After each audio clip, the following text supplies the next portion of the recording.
El día de hoy nos acompaña el doctor Jorge Antonio Jáuregui Mendieta. Él es abogado por la Universidad Nacional de Trujillo, con estudios de posgrado en Ciencias Políticas por la Pontificia Universidad Católica del Perú. Actualmente es abogado de la Dirección Central de Gestión Institucional del Jurado Nacional de Elecciones. Él nos va a tratar el día de hoy el tema Garantías Electorales y Neutralidad. Les damos la más cordial bienvenida y un aplauso, por favor.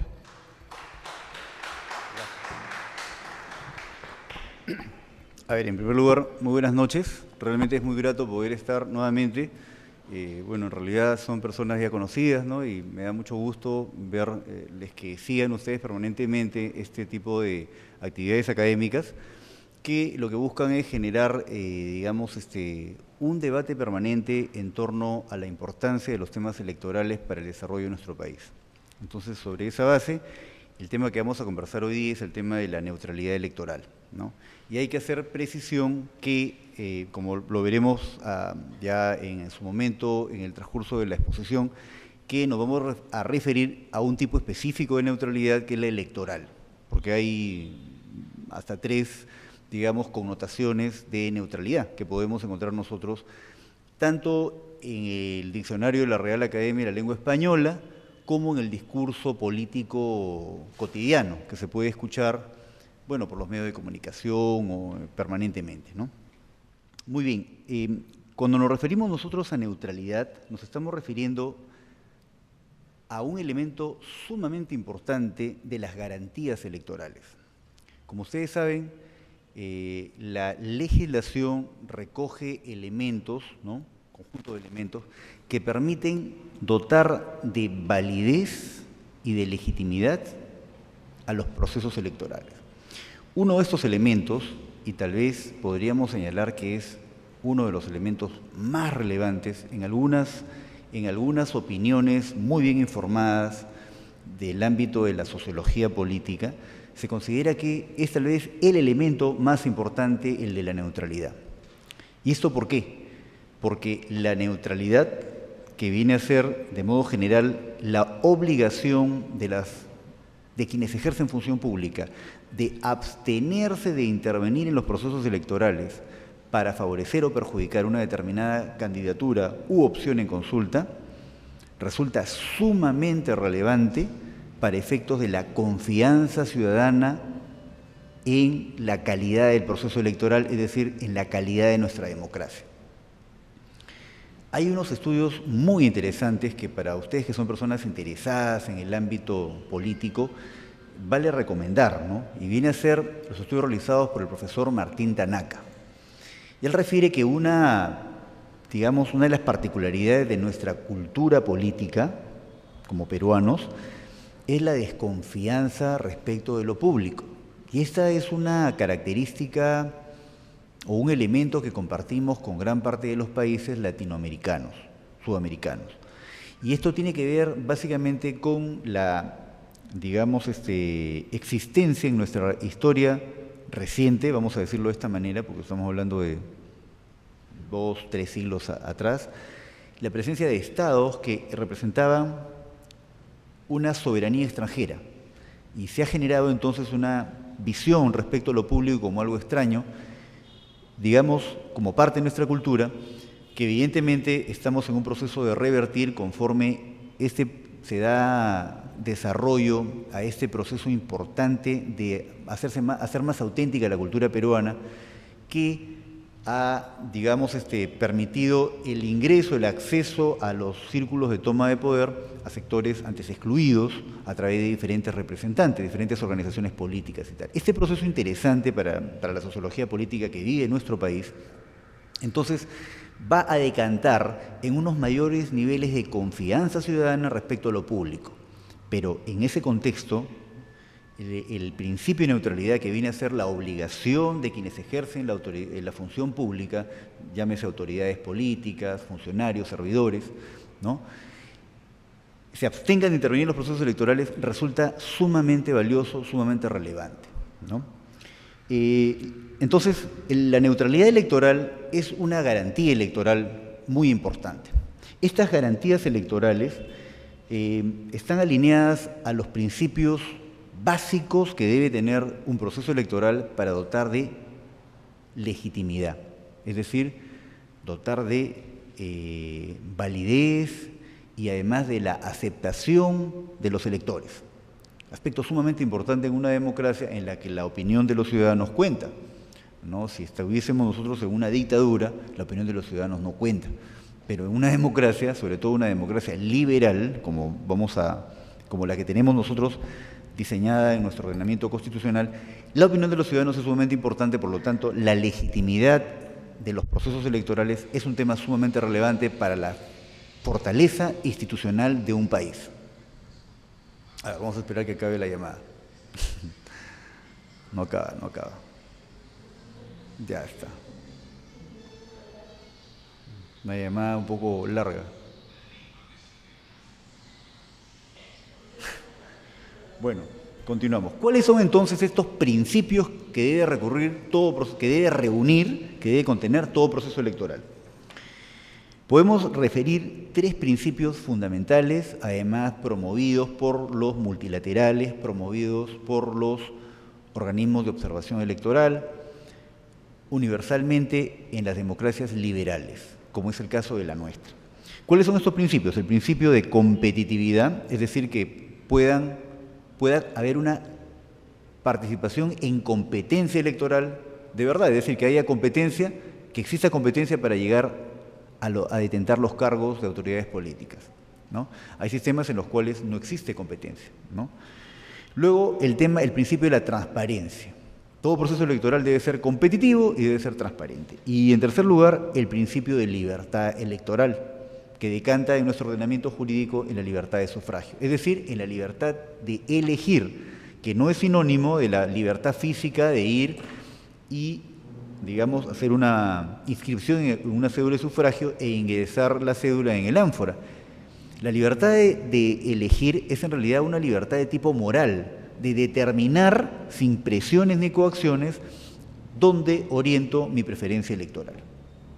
Entonces, sobre esa base, las garantías electorales, como es el caso de la neutralidad, que es nuestro tema de hoy, están orientadas a observar principios universales que debe reunir todo proceso electoral, como son el principio de competitividad, es decir, que haya competencia política, o podemos decirlo de otra manera, que haya verdadera competencia para lograr escaños o cargos de autoridades políticas. En segundo lugar, el principio de transparencia, es decir, que exista una clara, muy clara hay que decirlo, reglas de juego, y que las reglas de juego no se cambien con objetivos direccionados a determinados intereses. Es decir, que se respeten las reglas de juego preexistentes, que no existan reglas de juego destinadas para un objetivo. Por ejemplo, cuando en algunas democracias endebles o dictaduras que ha habido en nuestra región, se ha modificado el ordenamiento legal o constitucional para permitir la reelección de algunos determinados jefes de Estado, entonces se rompe el principio de transparencia porque se rompe las condiciones preexistentes de competencia electoral para un determinado objetivo. Entonces, sin ánimo de quedarnos en el tema, de repente de algún país cercano a nuestro, sino refiriéndonos a los principios que debe reunir todo proceso electoral, decíamos entonces que tiene que haber competitividad, transparencia, que viene a ser esta clara predeterminación de reglas de juego y que no se cambie, y finalmente el tema de libertad política, libertad electoral.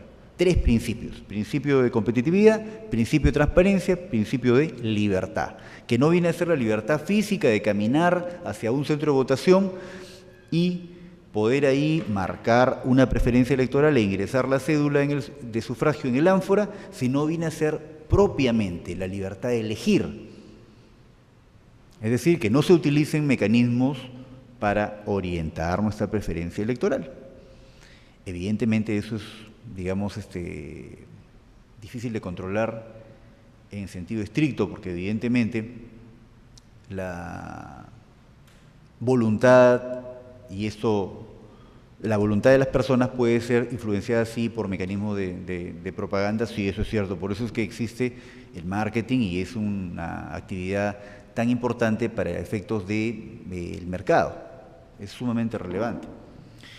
Muy bien. Sobre esa base, entonces, las garantías electorales, como es el caso de la neutralidad, que es nuestro tema de hoy, se alinea entonces a un tema profundo y trascendente en el ámbito de la explicación de lo político. ¿Por qué? Porque la neutralidad, como ya lo he mencionado anteriormente, está destinada a dotar de legitimidad a un proceso electoral. La neutralidad está destinada a dotar de validez a un proceso electoral. Pero básicamente es una validez o una legitimidad de orden político. Es decir, que haya una aceptación honesta por parte de los ciudadanos de que el proceso electoral expresa la voluntad de los electores. Expresa fielmente, además, la voluntad de los electores. Entonces, sobre esta base, si dota de legitimidad, nosotros estamos entrando a un tema profundo y trascendente que ha sido motivo de estudio desde la filosofía, pasando por la filosofía política, la sociología política y finalmente la politología moderna. Y es el estudio de la legitimidad que está alineado a la soberanía. Es decir, desde tiempos inmemoriales, el hombre trataba de explicar cómo es que podíamos dotar de validez a una determinada autoridad. Entonces, la forma como se dota de validez a una determinada autoridad es la legitimidad.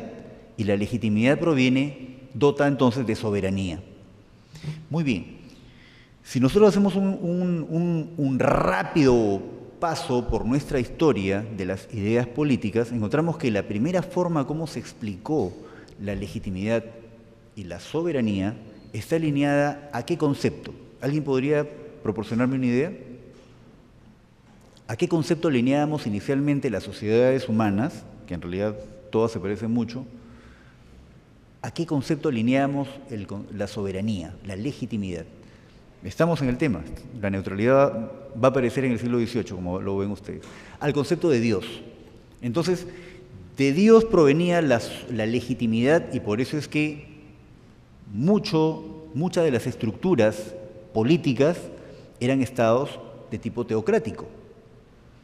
En el occidente europeo, al que nosotros estamos conectados históricamente por la presencia hispánica en América, este concepto de soberanía a partir de Dios se explayó por todo el medioevo.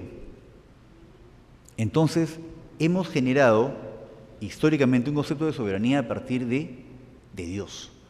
Dios era la fuente de soberanía, por lo tanto era la fuente de legitimidad para los gobiernos. Hasta que aparecen unas ideas que estaban a punto de cambiar toda la orientación del pensamiento humano, sobre todo en materia política. Y vienen a aparecer las ideas liberales. Y el liberalismo, entonces, aporta un nuevo concepto. La soberanía no puede venir de Dios, porque Dios finalmente tiene una connotación abstracta. La soberanía tiene que provenir del ciudadano. Entonces, la soberanía tiene que venir del individuo y aparece el liberalismo que pone al individuo como objeto que dota de soberanía al poder político, al poder constituido. Y en este modelo de pensamiento es que se ha desarrollado la historia política completa reciente. Todas las reformas sociales, el pensamiento social, lo que también llaman en economía política el estructuralismo o el marxismo, se desarrollan dentro de una visión liberal que se opuso y derrotó finalmente, históricamente derrotó, ¿a qué concepto? Al absolutismo monárquico. Entonces, ante un soberano cuya legitimidad provenía de Dios, como su nombre lo dice, que tenía el poder absoluto y concentrado todo en su mano, el poder de legislar, el poder de ejecutar las políticas, o sea, gobernar, y el poder de administrar justicia. Ante un soberano que tenía concentrado en sí todo el poder, y producto además de ya una estructura de Estado con ejército profesional, diplomacia, como fue el que se desarrolló en los absolutismos europeos del siglo XVIII, sobre todo el francés, emerge el republicanismo como una expresión del liberalismo. Y dentro del liberalismo se han desarrollado todas las diferentes connotaciones, todas las diferentes visiones de explicaciones de lo político y de legitimidad de lo político, ¿no? Hemos tenido nosotros en el siglo XX una confrontación sistémica de tres grandes frentes, ¿no? Teníamos los liberales, que estaban liderados por Inglaterra, promovido expresamente por Inglaterra.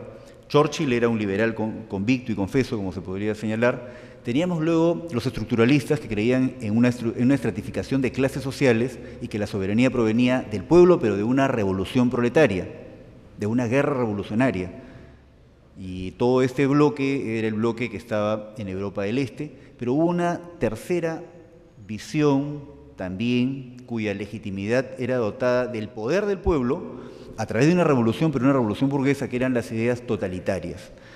Para suerte nuestra, esas ideas fueron derrotadas en la Segunda Guerra Mundial y hay evidencia para poder pensar que políticamente también han sufrido un revés los estructuralistas, pero que tienen al individuo como fuente de legitimidad.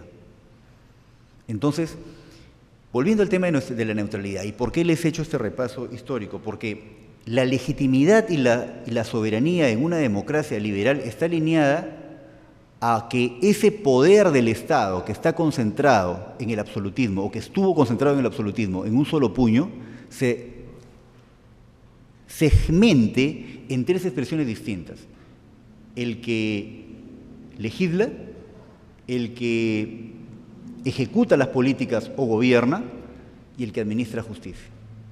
Y es ahí donde emerge el principio de neutralidad, que obliga a quien ejerce la autoridad política a abstenerse pues de administrar justicia, abstenerse de legislar, pero también abstenerse de intervenir en un proceso electoral, porque si realmente somos iguales,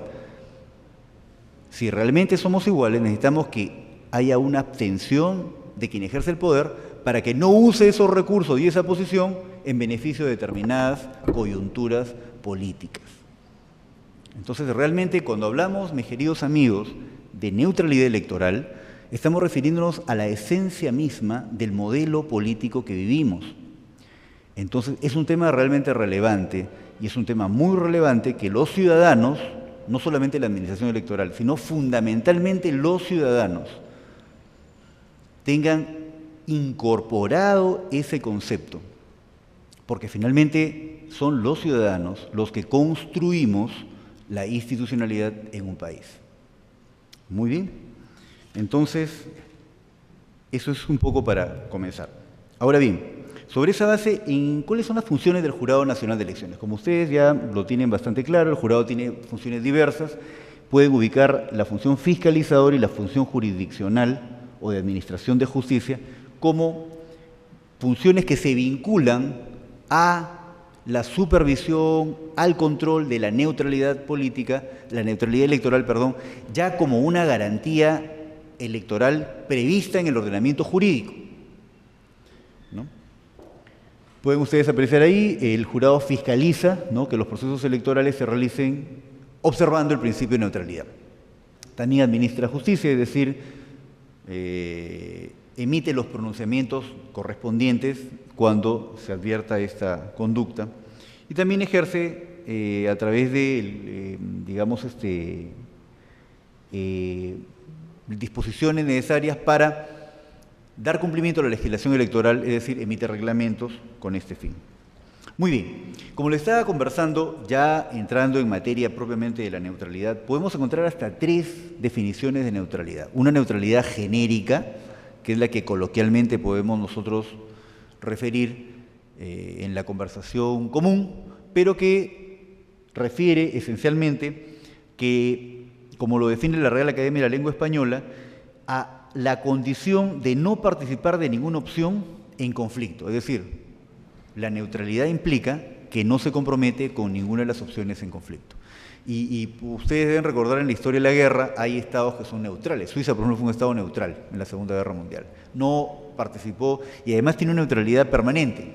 No se, digamos, incorpora a los conflictos bélicos, a las conflagraciones bélicas que hemos vivido en el siglo XX. Luego podemos referir una neutralidad política, que es general, ¿no? Y está referida al deber de actuar con absoluta imparcialidad política, económica, de cualquier otra índole en el desempeño de las funciones, demostrando independencia a sus vinculaciones con personas, partidos políticos o instituciones. Es decir, si yo ejerzo función pública, la neutralidad política me obliga a abstenerme de favorecer. Pero en este caso podemos ver, por ejemplo, que está enfocado básicamente al ámbito de contratación, a ámbitos distintos al electoral, ¿no? Y en una tercera fila podemos ubicar ya a la neutralidad electoral. Ahí dice neutralidad política, yo les ruego, por favor, corrijan, es neutralidad electoral, que es propiamente la que corresponde al ámbito de los procesos electorales. Y esta es la obligación de quien ejerce función pública de abstenerse de intervenir en los procesos electorales. Entonces, mientras que la neutralidad política genérica implica la obligación de no comprometer tus afectos personales, amicales, políticos o económicos en favor o en desmedro de determinadas opciones que pueden estar participando digamos, de concursos o participando de actividades vinculadas al Estado, la electoral propiamente, que es el concepto inferior, refiere a la obligación de quienes ejercen función pública de abstenerse para favorecer o perjudicar determinadas candidaturas u opciones en consulta. Es una neutralidad más específica. Muy bien. Entonces, podemos señalar que hay un tipo de neutralidad específica que está vinculada al ámbito de los procesos electorales. Ahora, evidentemente es complejo realmente para que una persona que ejerce autoridad, la condición de autoridad política, tampoco es que se le limite el derecho que tiene para poder expresar su opinión. El asunto es que puede ejercer ese derecho a expresar su opinión siempre y cuando no emplee para ello recursos públicos o la condición de autoridad. Fuera de ese ámbito, es decir, si sale, por ejemplo, un video de una persona que ejerce función pública o que tiene la condición de autoridad política y en un ámbito de un almuerzo familiar expresa una opinión política, eso definitivamente no implicaría una infracción al principio de neutralidad, porque es una persona que, aun cuando ejerce la función pública, también tiene derecho a expresar sus opiniones. Lo relevante es que no hay uso de recursos públicos o de la condición de autoridad. Pero si la persona que ejerce la función pública, que ejerce la condición de autoridad, lo hace o hace expresión, ¿no?, de alguna o expresa algo que tenga contenido electoral utilizando la condición de autoridad política, entonces sí existe una infracción porque está haciendo uso de ese recurso que es el tener la condición de autoridad política. Muy bien. También podemos encontrar algunas definiciones en torno a qué es un funcionario público, un servidor público y qué es un organismo público. Muy bien. ¿Qué es un funcionario público? Es aquel que desarrolla funciones de preeminencia política, reconocida por norma expresa, que representan al Estado o a un sector de la población, desarrollan política de Estado y o dirigen organismos o entidades públicas, ¿no? Ahí tienen ustedes también la base legal, no sé si la logran distinguir, es la Ley Marco del Empleo Público, artículo 4. En cuanto a servidor público, sí, Ley Marco, artículo 4. En cuanto a servidor público, es todo funcionario o servidor de las entidades de la administración pública en cualquiera de los niveles jerárquicos, sea este nombrado, contratado, designado, de confianza o electo, que desempeña actividad o funciones en nombre del servicio del Estado. También hace referencia al artículo 4 de la Ley 27815. Muy bien, ¿y qué cosa es un organismo público? Es un ente público dotado de personalidad jurídica y patrimonio propio, creado por decreto para no depender de ningún poder del Estado, con objeto de actuar con independencia, imparcialidad y objetividad en sus funciones. Para efectos presupuestarios y contables, como ejecutores de gasto, están obligados a cumplir con las leyes y normatividad vigente en las materias. Entonces ahí tenemos algunas definiciones en torno a las diferencias entre funcionario y servidor público y organismo público de acuerdo a la legislación vigente. Ahora bien, pero ¿en qué se materializa la neutralidad electoral? Que era lo que habíamos venido conversando. Y voy a repetir lo que mencioné hace un momento. Básicamente se materializa en dos aspectos centrales. Primero, en la obligación de abstenerse de usar bienes o recursos públicos en general para favorecer una determinada candidatura o opción en consulta. Entonces, ustedes pueden apreciar ahí que una forma como se materializa es el uso de recursos públicos. Desde el punto de vista electoral es complejo dentro de la actividad de fiscalización, porque evidentemente ahí ya entramos en el ámbito de la competencia de Contraloría, que puede determinar si existe el uso o no de un recurso del Estado, Este ámbito es un poco más abstracto, por decirlo de alguna manera, ¿no? Salvo que haya algún video, por ejemplo, que registre pues, el uso de vehículos de alguna entidad del Estado, ¿no? O infraestructura del Estado, que podría ser básicamente en ese marco que podría darse el uso de recursos o bienes del Estado. Y en el otro contexto, y en el otro ámbito, es abstenerse de usar la condición de autoridad política o la función pública para favorecer una determinada candidatura o opción en consulta. Vamos a imaginarnos que una autoridad que fuere, puede ser un alcalde, un presidente regional o un congresista, usa momentos en los que está desarrollando su función, puede ser la inauguración de una obra, y entonces en ese contexto emite una expresión que tiene contenido electoral. Entonces ahí se materializaría concretamente este presupuesto. Entonces la neutralidad electoral tiene dos presupuestos: el uso de recursos, bienes, el uso de recursos materiales, ¿no? Bienes o muebles, inmuebles, o el uso de la condición de autoridad. Básicamente en esos dos niveles es que se desarrolla las infracciones a la neutralidad. Ahora bien, ¿cuáles son los bienes jurídicos tutelados? Podemos apreciar ahí que son bienes jurídicos tutelados aquellos bienes que el derecho protege, ¿no? En el caso de la neutralidad electoral, podemos apreciar que la legislación protege, en primer lugar, condiciones de equidad en la competencia política. Y en segundo lugar, la libertad de sufragio. La libertad de sufragio. Es decir, ¿qué libertad puede ejercer un ciudadano que está siendo bombardeado por una determinada autoridad con el uso de esa condición de autoridad? Porque evidentemente una persona como nosotros, que está, digamos, que no tiene la condición de, vamos a referirnos específicamente al caso de una autoridad política, ¿no? Que no tiene esa condición, es difícil que logre tener el uso de medios de comunicación como lo puede tener una autoridad política. Entonces, en ese contexto, se busca condiciones de equidad, ¿no? Además que puede entrañar el uso de recursos, que es del Estado, que son de todos los peruanos, ¿no? Entonces, sobre esa base, los bienes jurídicos tutelados son, en primer lugar, condiciones de equidad. Esas condiciones de equidad son fundamentales porque, como ya lo habíamos conversado anteriormente, está vinculada a los principios universalmente reconocidos de los procesos electorales. Está vinculada a los principios fundamentales de la calidad, que dotan de calidad a una democracia electoral, o a unas elecciones más propiamente, ¿no? Porque yo lo he reiterado y he sido enfático en ello, que la calidad de una democracia realmente está en función a la calidad de sus partidos políticos, ¿no? Pero para el caso de la neutralidad es un elemento central que dota de calidad al proceso electoral. Dota de calidad al proceso electoral.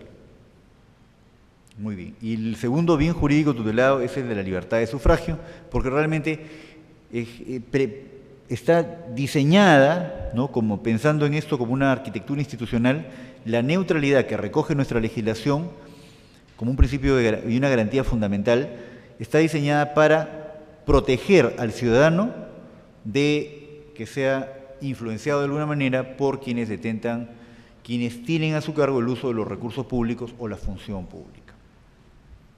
Muy bien. Y evidentemente todo esto está orientado hacia el aspecto esencial, que las votaciones traduzcan en forma auténtica la voluntad de los ciudadanos, la voluntad de los electores. Muy bien, ¿cuáles son entonces las conductas prohibidas? Podemos, no sé si se aprecia en forma adecuada, entonces le voy a dar lectura. Si no se ve, lo que pasa es que han prendido la luz y creo que es bueno apagarla, ¿no? No sé si me podrían ayudar alguien, creo que yo mismo.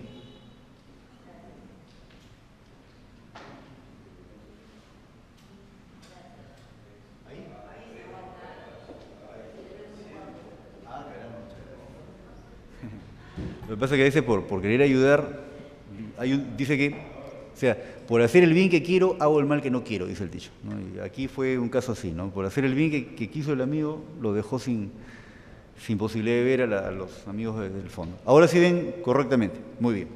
Sobre esa base, entonces, ya estamos, habiendo votado un poco cuál es la naturaleza de la neutralidad y cuáles son, digamos, los ámbitos en los cuales se puede materializar la infracción, ahora podemos ver cuáles son las conductas expresamente prohibidas por la legislación, concretamente la Ley Orgánica de Elecciones. Muy bien. En primer lugar, dice intervenir en el acto electoral para coactar, impedir o perturbar la libertad de sufragio, utilizando la influencia de su cargo o de los medios que dispone o que estén a su cargo. Muy bien, entonces, aquí hay una conducta específica que está orientada a intervenir en el acto de sufragio. En lo que mi modesta experiencia me ha dado como fiscalizador electoral, no es muy recurrente que haya una intervención directa en el acto de sufragio, ¿no? Usualmente las afectaciones al principio de neutralidad están más vinculadas al uso de la condición de autoridad durante la campaña, lo que afecta a condiciones de competitividad, ¿no?, de transparencia. Básicamente competitividad y libertad me parece. Luego tenemos otra conducta prohibida, practicar actos de cualquier naturaleza que favorezcan o perjudiquen a determinado partido o candidato. Bueno, lo que habíamos estado mencionando, practicar actos de cualquier naturaleza que favorezcan o perjudiquen a determinado partido o candidato. Y hay que mencionar que la Ley Orgánica de Municipalidades, en el artículo 150, tiene una redacción muy precisa para quienes son alcaldes, regidores y servidores de los gobiernos locales. Artículo 150 de la Ley Orgánica de Municipalidades. Hay una disposición expresa ahí, que vale mencionar acá porque está alineado a este tema. Tercer punto, interferir, ¿no? Es una conducta prohibida interferir bajo cualquier pretexto en el normal funcionamiento de las mesas de sufragio, ¿no? Esto tampoco es algo que en mi modesta percepción haya visto como una cosa recurrente. Cuarto aspecto, imponer a personas que tengan bajo su dependencia la afiliación a determinados partidos políticos o al voto por cierto candidato, o hacer valer la influencia de su cargo para coactar la libertad de sufragio. Otra conducta prohibida es demorar los servicios de correos o mensajeros que transportan o transmitan elementos o comunicaciones oficiales referentes al proceso electoral.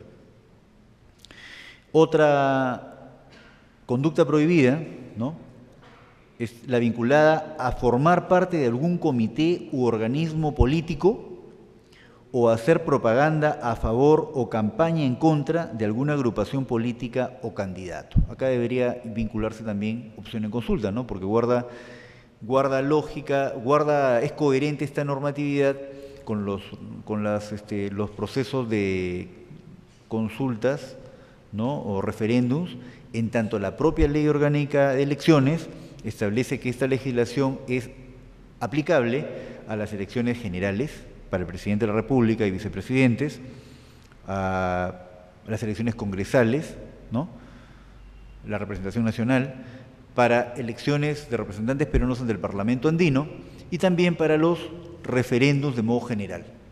Entonces, es aplicable también a los referéndums, ¿no? Como ustedes pueden apreciar en esta normatividad, encontramos de repente que está alineada en gran medida a un país que ya parece no tenemos, es decir, un país en el que había violencia política. Entonces, esas formas de ingresar al centro de votación, concretamente a la mesa de sufragio, eran figuras que ha previsto la Ley Orgánica de Elecciones para un país, digamos, convulso por este tipo específico de violencia, que era la violencia política. Estamos hablando del periodo en el cual ya se estaba derrotando, esta ley emerge, un periodo en el cual se estaba derrotando a un enemigo terrible que tuvo el país, que fue este tipo de insurgencia y violencia política. Entonces se diseñó una estructura institucional de este marco. Pero nosotros hemos ingresado en el país ya a una tercera ola democratizadora, ¿no? Entonces, en esa tercera ola democratizadora que se está desarrollando en nuestro país, definitivamente las formas de infracción al principio de neutralidad ya no son tan, no son, digamos, tan,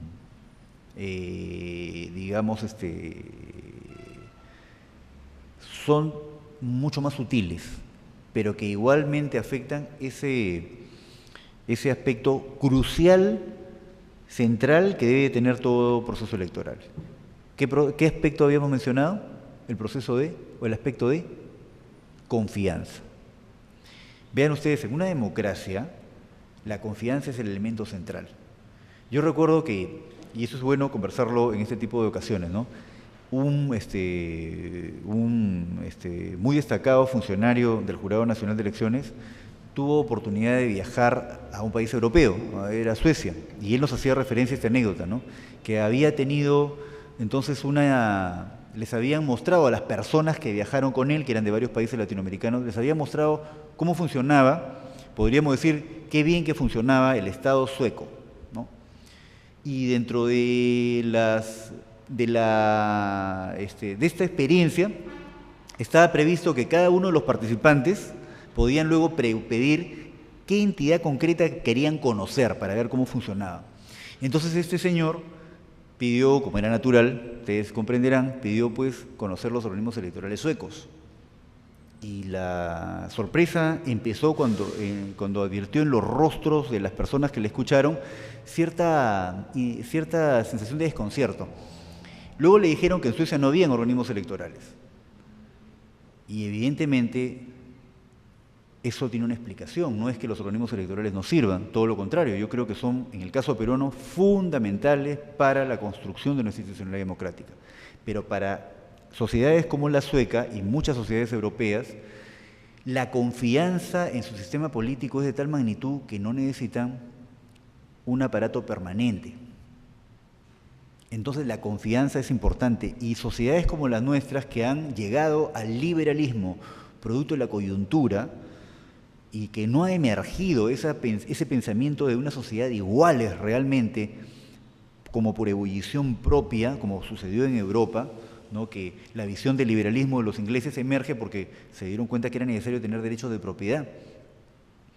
Y emerge un liberalismo en función a la idea económica de tener derechos de propiedad, porque no solamente podían tener derechos de propiedad los nobles, sino todos. Y eso fue la condición sine qua non a partir de la cual los británicos fueron imperio 200 años después. Y en Francia la condición del liberalismo emerge como idea de libertad personal. Yo quiero ser igual y libre. Entonces la libertad, igualdad y fraternidad, ¿no? Que es el eje de su escudo incluso, emerge entonces como una visión, pero emerge de sí misma.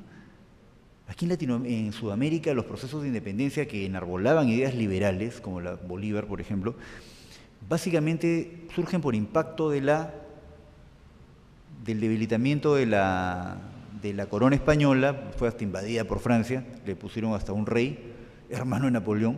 Entonces, si hacemos nosotros, y esto no es historia, estamos hablando acá de cultura política, nuestra cultura política emerge en ese marco y evidentemente acá es más más largo el proceso de construir, pero no quiere decir que no estemos construyendo una institucionalidad democrática, lo estamos haciendo.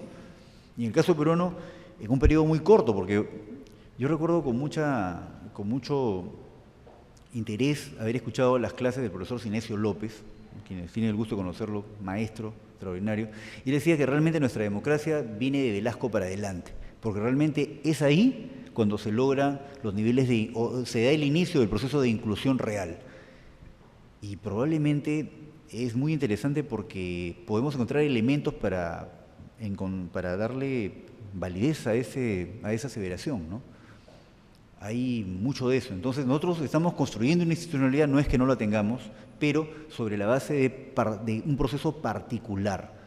Pero eso no quita que tengamos que dotar en mayor medida, como política de Estado, debiera estar el dotar de confianza a los ciudadanos respecto a los procesos electorales, porque eso tiene una gran influencia en la calidad de nuestra democracia. Y en ello, todo este conjunto de elementos que hemos venido conversando son cruciales. Entonces yo creo que acá me enfocaría, y es una pena que no haya un micrófono inalámbrico, me enfocaría en este recuadro.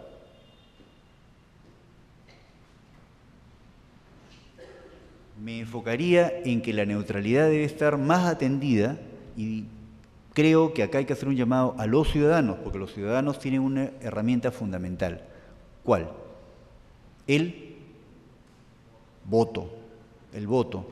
Atentos como ciudadanos porque en nuestra legislación recoge un elemento que es importante verificar y a todo nivel, a nivel transversal, desde el alcalde distrital, pasando por el provincial, el presidente regional, todas las autoridades deben observar ese principio a efecto de que nuestros procesos electorales gocen de mayor confianza.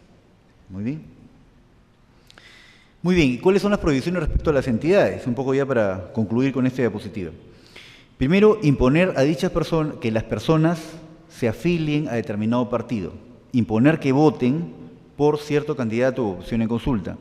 Hacer valer la influencia de sus cargos para coactar la libertad de sufragio y hacer propaganda o campaña en contra de alguna agrupación política, candidato o opción en consulta. Nuevamente, estamos refiriéndonos a la Ley Orgánica de Elecciones. Es el artículo 347 de la Ley Orgánica de Elecciones el que refiere estas prohibiciones. Muy bien, entonces yo con esto concluyo. El tema de la neutralidad no es un tema extenso, como ustedes habrán podido ver, es un tema bastante concreto. Pero esa concreción que tiene no le resta profundidad. Como ustedes habrán podido advertir, está alineado esencialmente al tipo de democracia que nosotros tenemos, es decir, a una democracia liberal. Quiero cerrar diciendo que la gobernabilidad como condición para el desarrollo económico de nuestro país está fuertemente alineada a la calidad institucional. Y entonces la calidad institucional en el ámbito político. Nuestro país ha hecho importantes reformas de la institucionalidad y el marco económico. Hemos creado organismos reguladores de inversión, hemos creado políticas en el ámbito económico, pero tenemos, y eso lo advierte Martín Tanaka, que es un referente necesario en el ámbito de la sociología política o de la politología peruana, pero tenemos un déficit aún en el marco de la institucionalidad política. Entonces, la gobernabilidad no es sino la articulación coherente entre el mercado y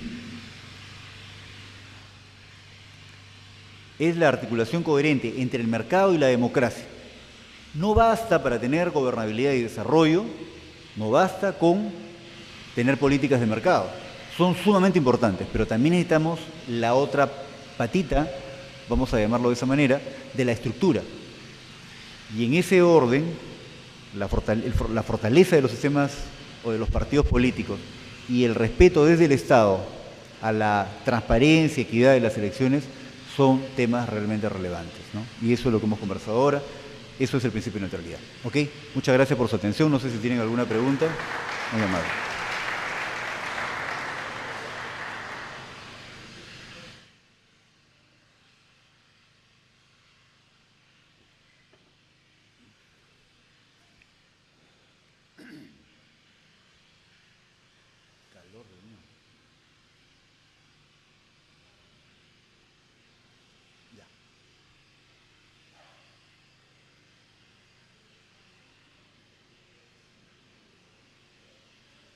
Mira, acá hay preguntas bien concretas, así tan concretas como la neutralidad. La pregunta es, si un alcalde apoya políticamente en esta revocatoria, consulta popular, y existen pruebas sobre un favoritismo, ¿cuál sería su responsabilidad?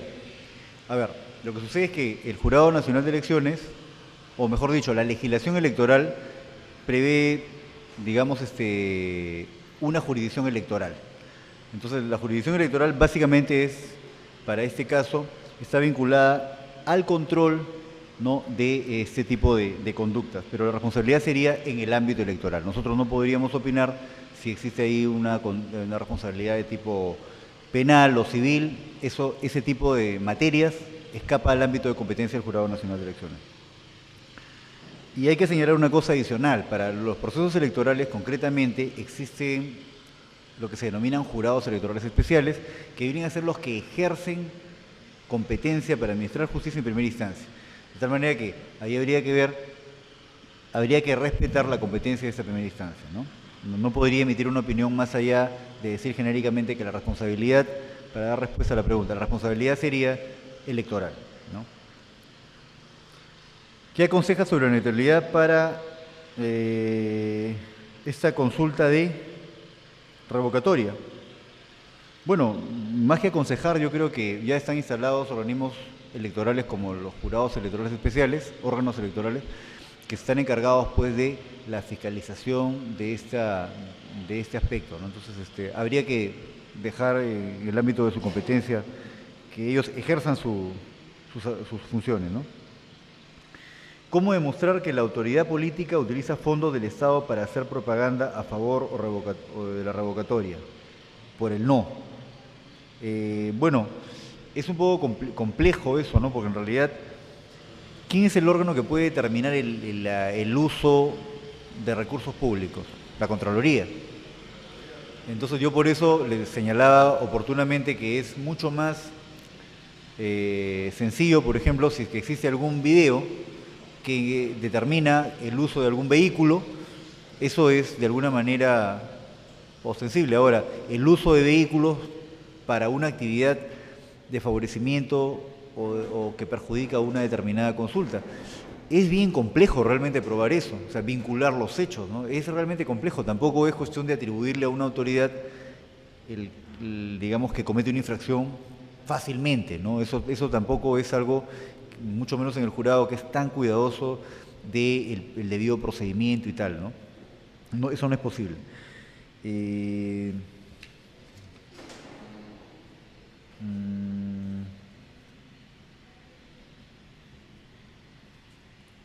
Acá hay una pregunta, dice, ¿qué rol cumple el Jurado Nacional de Elecciones cuando se rompe el pacto ético electoral? El Jurado Nacional de Elecciones, ¿cómo imparte neutralidad para el control de esos actos? A ver, hay que distinguir, digamos, dos aspectos bien distintos y fácilmente diferenciables, además. El pacto ético electoral es una muy positiva iniciativa del Jurado Nacional de Elecciones destinada a crear un acuerdo de carácter de voluntad política entre los que participan en esta revocatoria para que el debate se centre en una exposición de ideas, ¿no? No tiene una connotación jurisdiccional el pacto ético electoral, sino es una propuesta de voluntad política, es un acuerdo político, de modo tal que allí el jurado no imparte justicia al respecto, ¿no? El jurado lo que hace en este caso es establece un mecanismo de voluntad política. Y eso es relevante en la medida en la que, para efectos electorales, la buena disposición de los actores electorales es clave. Como les decía, hay democracias bastante bien afirmadas, como las europeas, en las cuales no hay organismos electorales, pero existe confianza. Entonces, lo que hace el jurado busca incorporar a través del pacto ético electoral un elemento de confianza, que es muy relevante para nuestra democracia. Hay un montón de papelitos y a veces no entiendo la letra. Dice, ¿cuál es la sanción para los candidatos que están en campaña como candidatos, pero están aún en un municipio y usan los recursos. Muy bien, lo que pasa es que, a ver, la norma establece que hay, digamos, una conducta prohibida, que viene a ser el usar los recursos, el usar la condición de autoridad. Lo que hace el jurado es advierte esa conducta y invoca que esa conducta se omita. Eso es lo que hace el Jurado Nacional de Elecciones. Ahora bien, también la norma prevé que hay sanciones de naturaleza penal, es decir, será sancionado. Ese ámbito de competencia no corresponde al Jurado Nacional de Elecciones, de tal manera que no tendría ningún sentido que acá yo pueda decir cuál es la sanción en ese marco, ¿no? Ya corresponderá a los órganos competentes emitir ahí algún pronunciamiento.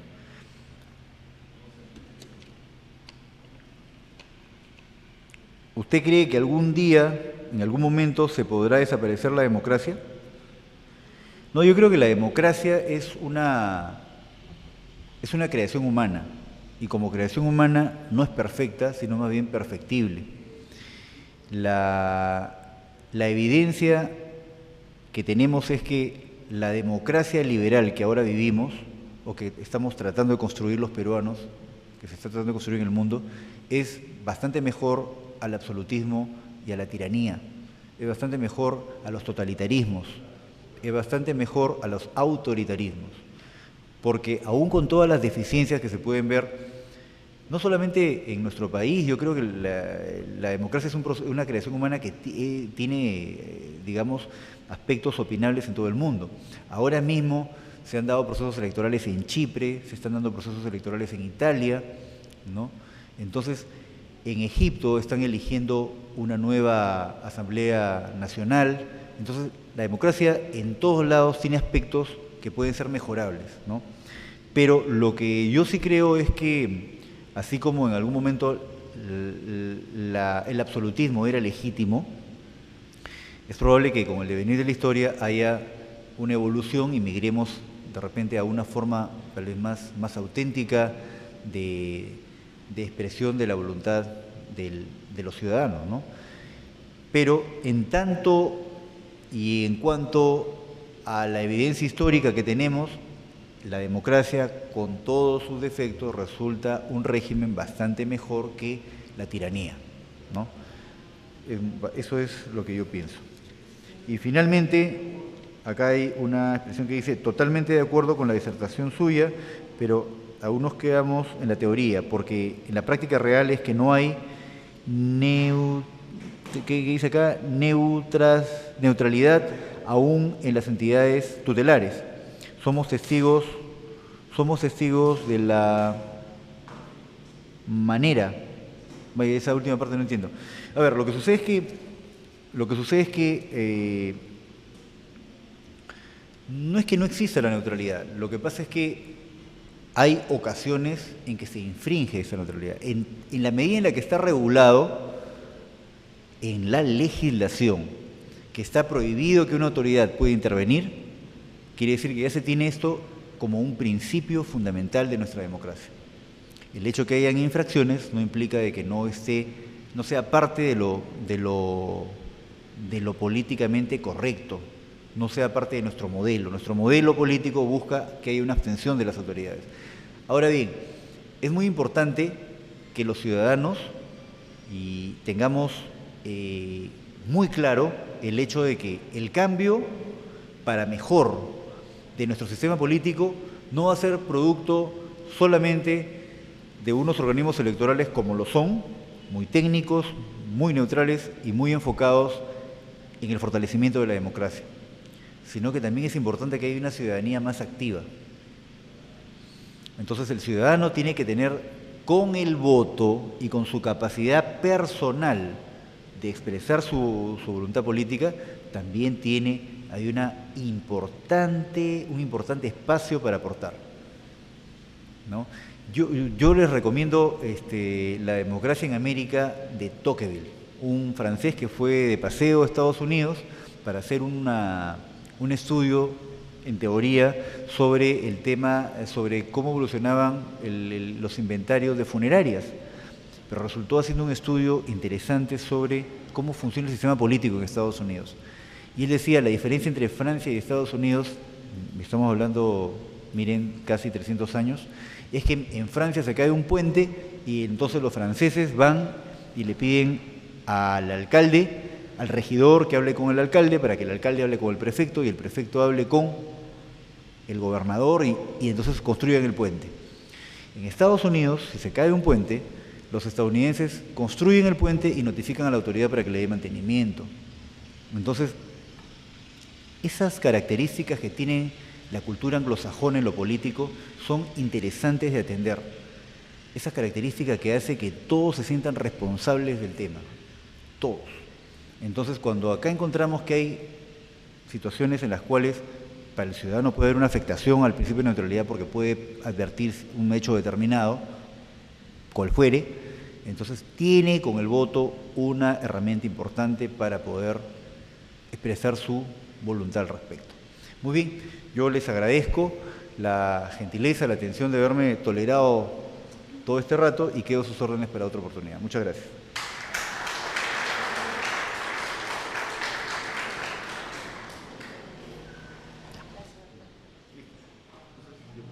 Agradecemos la participación y brillante exposición del doctor Jorge Jáuregui. Agradecemos su asistencia y los invitamos para el próximo martes. Nos pueden acompañar con la última charla del martes electoral. Muchas gracias. Buenas noches.